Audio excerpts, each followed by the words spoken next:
Olá, muito boa noite para todo mundo.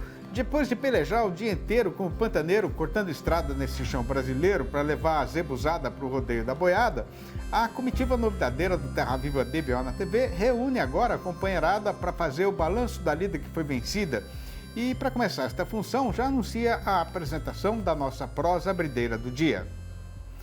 Conforme a gente já comentou aqui com os companheiros e companheiras fazendeiros, no 2023, recentemente terminado, a China continuou sendo disparadamente o nosso maior freguês no mercado internacional de carne bovina, né?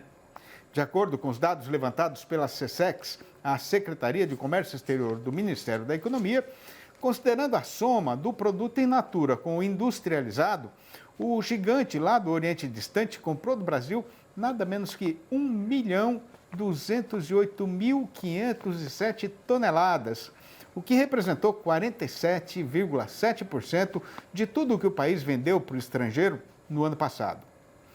Por esse tanto de mercadoria, os importadores chineses pagaram 5 bilhões 754 milhões de dólares, ou 53,1% do faturamento dos frigoríficos brasileiros no período considerado. Logicamente que não dá para reclamar de um resultado assim tão substancioso, né? Mas fazendo a comparação com o ano retrasado, o povo do setor exportador já tinha ficado meio receoso.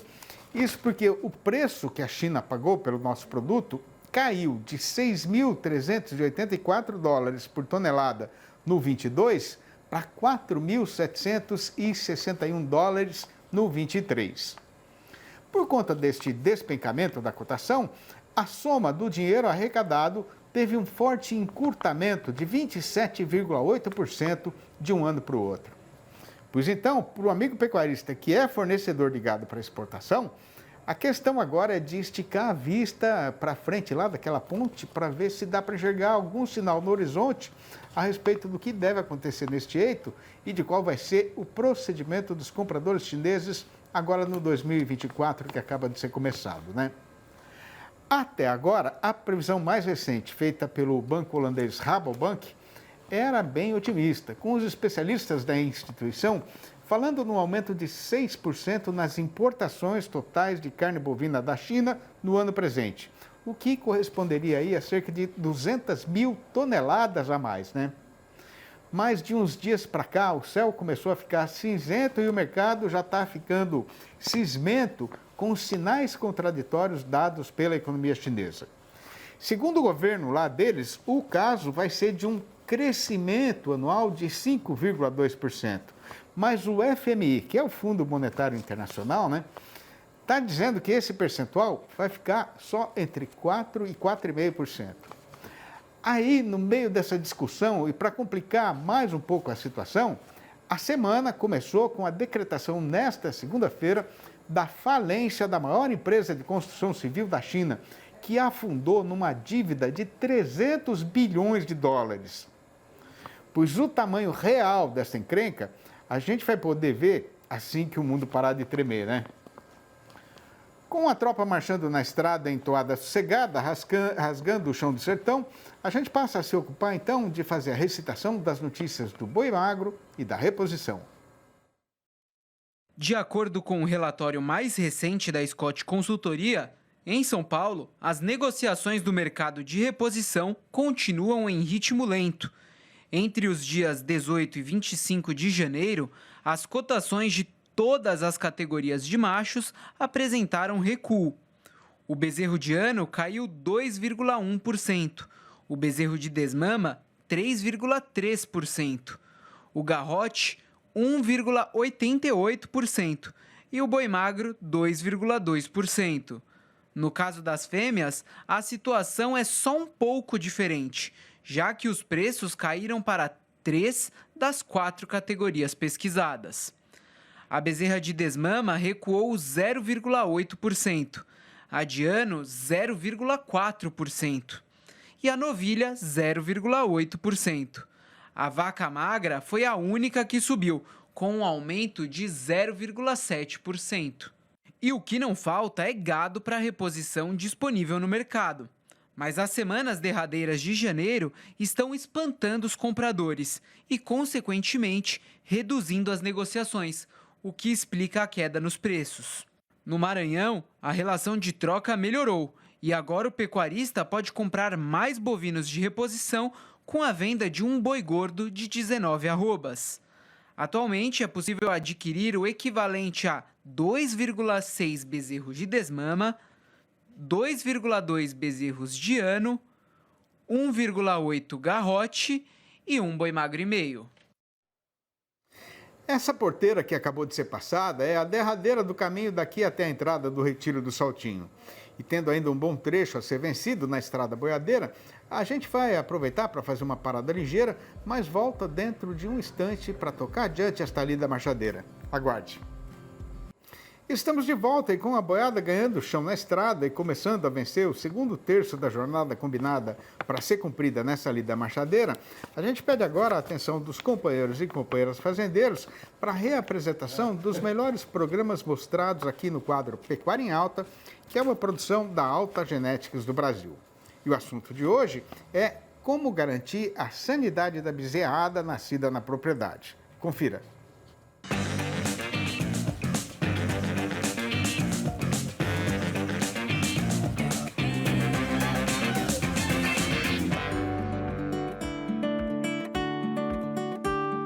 A sanidade dos bezerros deve ser uma preocupação constante. O planejamento durante a fase inicial de vida é essencial para a redução de enfermidades e fortalecimento dos futuros reprodutores. A gente precisa ter planejamento sanitário nas fazendas e quando a gente pensa em doenças, então diarreia ela é muito importante e a própria cura de umbigo, onfalopatias ou infecções de umbigo, ela representa também um desafio muito grande. Tem outras doenças, mas as duas mais importantes são essas. Dentre os principais cuidados com os bezerros está o manejo adequado, como a cura do umbigo, que deve ser feita logo após o nascimento. É que o local pode ser uma porta de entrada para infecções. A gente precisa ter uma frequência muito boa na maternidade, pelo menos uma vez por dia, vaqueiros muito bem treinados e curar pelo menos uma vez o bezerro na vida dele, né? Então, tentar chegar em 100% a cura do umbigo nos bezerros no nascimento e o mais rápido possível depois do parto. Tem produtos, né, que são hoje reconhecidos, que têm uma eficiência muito boa para curar bem o umbigo, mas muito mais que o produto é a frequência de visita na maternidade e o momento que a gente está curando o umbigo do bezerro, que é onde eu acredito que tem muita oportunidade hoje nas fazendas. O ideal para curar um umbigo muito bem curado é pelo menos 3 vezes para cada bezerro. A gente entende hoje que o volume de bezerros, o número de vaqueiros, relação vaqueiro-bezerro, às vezes não permite fazer essas 3 curas de umbigo, mas o ideal é pelo menos 3 curas para cada bezerro. Um dos maiores desafios da pecuária de corte é a diarreia, doença que mais mata bezerros em todo o mundo. As causas da doença são multifatoriais e, segundo os especialistas, não podem ser consideradas semelhantes. Porque tem vários agentes etiológicos, então nós temos vírus, bactérias, parasitas, cada um tem um comportamento, cada uma tem uma relação com algum fator ambiental, com algum fator de manejo. Por exemplo, os vírus e as bactérias gostam muito dos primeiros dias de vida do animal e tem muita relação com o ambiente, com falhas na colostragem. Aí tem outras doenças que são parasitárias, então ela vai mais na segunda, terceira semana de vida, tem muito a ver com o ambiente, mas não tem relação com a colostragem. E nós temos também as diarreias causadas por Eimeria coccida, que também é um parasita, que ela tem muita relação com o ambiente e ela é em bezerro mais de 30 dias. Então tem um comportamento diferente, sim, dependendo do agente etiológico, seja ele vírus, parasita ou bactéria. Ela tem que ser diagnosticada muito rápido, a gente precisa ter um diagnóstico precoce. Por quê? Quanto mais rápido a gente atuar e tratar esse animal e medicar ele menor é a chance desse animal desidratar muito e esse animal vir a óbito. Então a gente diminui muito a mortalidade quando atua de uma forma muito precoce. Identificou rápido, tratou o animal, seja anti-inflamatório, seja antibiótico, hidratação, o que precisar no momento. Com isso aí a gente não diminui a morbidade, o número de animais doentes, mas a gente diminui muito a mortalidade por causa da diarreia. Os tratamentos de diarreia em bezerros, na maioria das vezes, são pouco eficazes, devido à demora no diagnóstico e à escolha do medicamento adequado. O melhor tratamento é manter o animal hidratado e bem alimentado. O bezerro ele morre por causa da desidratação e da acidose metabólica, o pH do sangue ele diminui muito. Então o soro ele tem eletrólitos e ele tem substâncias para reidratar esse animal e além disso para normalizar esse pH do sangue que esse animal tem. Então a hidratação é a primeira coisa. Tem trabalhos científicos mostrando que o anti-inflamatório, principalmente não esteroidais, eles têm um efeito também na matéria seca das fezes. Então o animal ele mama com mais vontade e desmama com maior peso para bezerro com diarreia que tratou com anti-inflamatórios e sem anti-inflamatórios. Antibióticos, hoje de corte, mas apenas 30 ou 40% dos bezerros que têm diarreia, eles realmente precisam de antibiótico. A gente não consegue definir hoje no campo qual que precisa e qual não, mas o último, o menos importante seria o antibiótico. Então, hidratação, anti-inflamatório e, por último, seria o antibiótico. Coisa que a gente não consegue tirar da rotina, então ele entra também na rotina, mas ele é o menos importante. O soro ele tem que ter alguns componentes básicos, né? Então, cloreto de sódio, cloreto de potássio, que são importantes, porque o animal ele perde isso nas fezes. Água é muito importante. Além desse cloreto de sódio e potássio, ele precisa de uma fonte de energia, seja uma glicose, maltodestrina, alguma fonte de energia para esse bezerro, porque ele precisa muito. E além disso tudo, ele precisa de uma solução alcalinizante. No caso que a gente tem utilizado mais é acetato de sódio. Ele passa, ele é absorvido, ele vai no sangue e ele aumenta o pH sanguíneo. Então ele tira o animal da acidose metabólica. Então basicamente o mínimo que o animal precisa para ele sair bem desse quadro de diarreia. O manejo do soro ele é simples, a gente precisa mudar a cultura, né, nas fazendas, mas ele é relativamente simples de ser utilizado, né, de ser misturado com água e ser colocado no bezerro, seja via mamadeira, seja via sonda. É simples de ser realizado. O grande segredo da utilização do soro é utilizar no momento certo, que é na hora que a gente identifica o bezerro com diarreia. O bezerro que já está muito desidratado, está com enoftalmia, olho mais fundo, esse bezerro dificilmente ele vai mamar, dificilmente ele vai responder esse soro oral. Então, o segredo do soro oral é identificar o animal no início da diarreia e utilizar ele. Aí a gente tem grandes benefícios, mas ele é relativamente simples de ser utilizado. O ponto importantíssimo no gado de corte é fazer isso em grande escala. Então, a gente precisa pensar uma logística para priorizar alguns bezerros e utilizar nesses indivíduos que mais precisam, que têm mais risco. Mas, tirando isso, é relativamente muito simples de ser trabalhado. Para auxiliar o produtor na criação de bezerros de corte, a Alta trouxe para o mercado o Alta Cria Bife, primeiro programa nacional de levantamento de dados na criação de bezerros de corte. O programa Alta Cria nasceu em 2017, foi um programa pioneiro que a Alta lançou com o objetivo de coletar os dados na área de criação de bezerras leiteiras e trazer para o produtor os principais pontos de melhorias e desafios, buscando a melhoria na cria, que a gente sabe que é uma das fases mais importantes para a gente ter uma vaca produtora de leite e a gente conseguir colher todo o fruto da genética que foi investido nesses animais. Com isso, com esse levantamento dos principais pontos, a gente consegue traçar metas, traçar objetivos e traçar um padrão ouro na criação de bezerras leiteiras. Sendo assim, a gente traz ferramentas de benchmark e, ao mesmo tempo, soluções para o produtor para ele aplicar dentro da sua propriedade. Então, acho que o programa trouxe aí uma revolução e um divisor de águas na criação de bezerras leiteiras no Brasil. Após 6 anos do programa Alta Cria, a gente já vê uma evolução muito grande nas fazendas. A gente vê principalmente o produtor se focando mais na coleta de dados, trazendo informações na eficiência da colostragem, buscando melhorias no desempenho e dando atenção para a parte da sanidade. A gente sabe que as fazendas de leite têm um desafio muito grande, tanto nas diarreias, nas doenças respiratórias, que são as principais doenças focadas aí na parte de criação. Então, o programa ele traz uma análise de benchmark, ele traz os relatórios individuais das fazendas, fazendo com que elas olhem para os números e enxerguem o tanto que é importante elas coletarem essas informações, para elas tomarem decisões e a gente está aí junto delas para poder traçar a melhor forma de lidar com os números e as melhores formas também de traçar novas estratégias, buscando a melhoria na criação das bezerras e das novilhas leiteiras. Após 6 anos do programa Alta Cria focado no leite, a gente tem uma expectativa muito grande com o lançamento do Alta Cria Bife.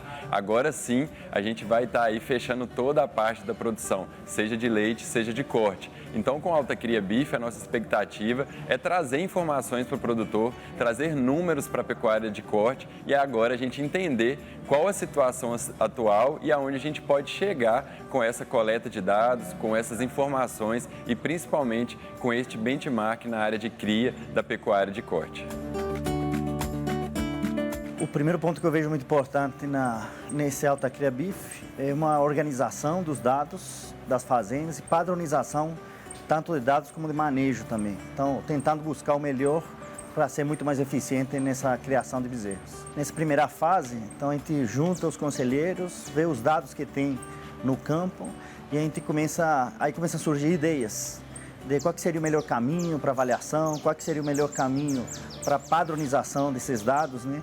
Para quê? Para a gente enxergar onde que tem oportunidades e correr atrás dessas oportunidades para melhorar. O programa ele é muito interessante, ele tem muitos benefícios, porque ele organiza os dados e ele traz muita informação relevante para você ser muito mais eficiente na criação de bezerros e você ter um melhor desenvolvimento dos animais, menos doença, menos mortalidade e mais lucro lá na hora da desmama. Quer saber mais sobre os cuidados com os bezerros e o mundo da pecuária? Acompanhe a Alta nas redes sociais, @AltaBrasilOficial.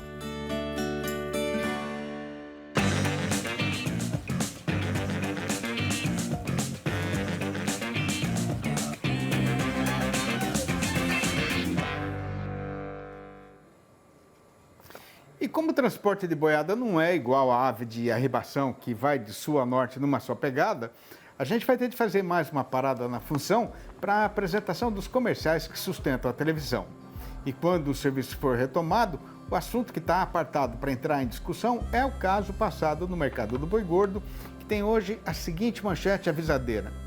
Com o janeiro chegando ao fim, até que enfim, e com a previsão de aumento do movimento no comércio varejista de carne, o povo do frigorífico já está de novo querendo comprar gado terminado, mas o pecuarista ainda não está interessado em retomar a negociada de boiada. Não vai demorar nada para a gente voltar, aguarde.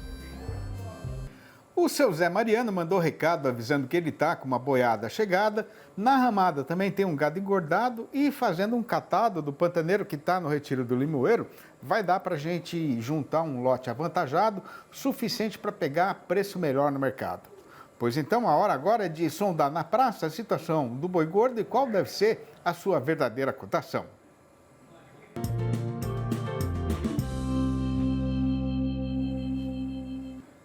Pois o que tem para ser contado é que, depois de atravessar preguiçosamente o janeiro quase inteiro, finalmente o tempo está começando a andar um pouco mais ligeiro no calendário.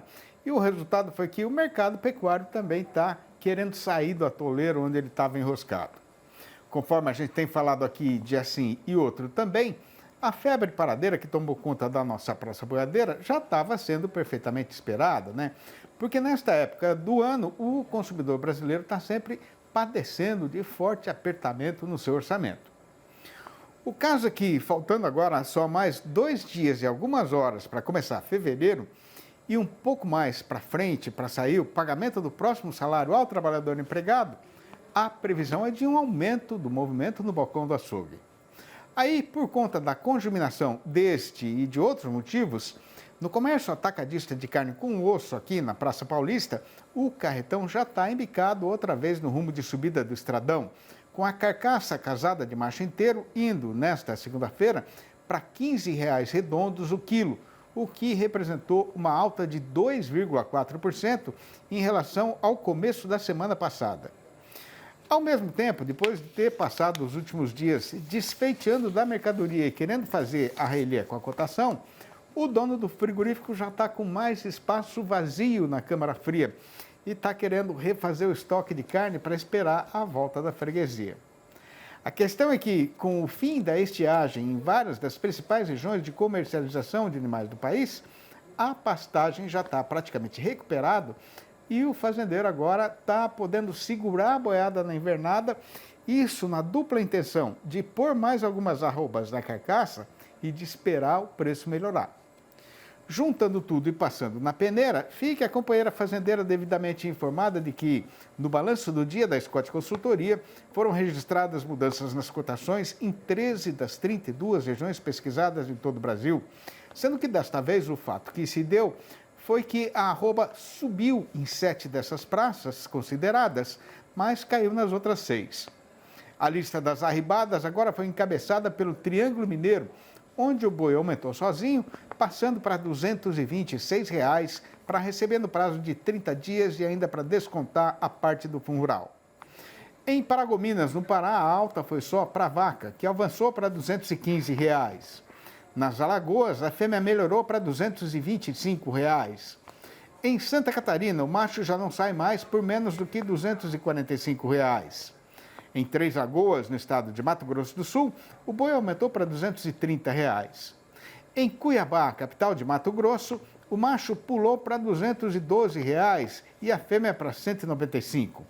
No sudeste do estado, o boi foi também para R$ 212. Mas no sudoeste matogrossense, a vaca foi para o lado contrário e piorou para R$ 195. Em Goiânia, capital do Goiás, o tombo foi geral, com o macho descendo para R$ 225 e a fêmea para R$ 205. No sul do estado, o boi foi rebaixado igualmente para R$ 225. No oeste da Bahia, a vaca desandou para R$ 230. No norte do Tocantins, o comprador mandou avisar na praça que está pagando pelo macho, no máximo R$ 210. E no Acre, o fazendeiro está sendo obrigado a entregar boi por R$ 205. Desapiado na beira do carreiro, solitário cavaleiro na imensidão do Cerrado Pioneiro, o meu olhar se esparramou naquele mundão sem fundo e foi parar no lugar onde o azul profundo do céu se juntou com o verde do Mataréu. E a solidão apertou meu coração no peito. Eu me vi pequenino e amedrontado, mas amontei e saí no eito num galope desenfreado para enfrentar o meu destino de viver sozinho neste sertão largado. Usando a poesia para aliviar a dureza da lida e celebrar a beleza e a alegria da nossa vida sertaneja, a gente foi guardando estas prosinhas rimadas, que são recitadas todo dia aqui no fechamento da nossa função, e quando não cabia mais na gaveta, o jeito foi juntar tudo e publicar nos 4 livros da minha coleção Versinhos de Caipira, que continua à disposição dos companheiros e companheiras, boiadeiros ou não, do Brasil inteiro. Se o amigo e a amiga ainda não leram e ficaram querendo saber como fazer para comprar um exemplar ou logo a coleção inteira, podem falar comigo mesmo no meu telefone particular, que é o 11 98 224 1807. Repetindo, 11 98 224 1807. Ou mandar um e-mail para sidneymasco@uol.com.br ou ainda achar meu nome lá no Facebook. As modas já estão cantadas, as notícias já foram contadas. E, para não deixar a companheirada cansada, a gente vai pondo a viola na sacola e anunciando a retirada, ficando já combinada a volta do Terra Viva DBO na TV para amanhã, às 6 horas e às 8h30 da manhã e ainda às 7h25 da noite. Um abraço para todo mundo e até mais ver então.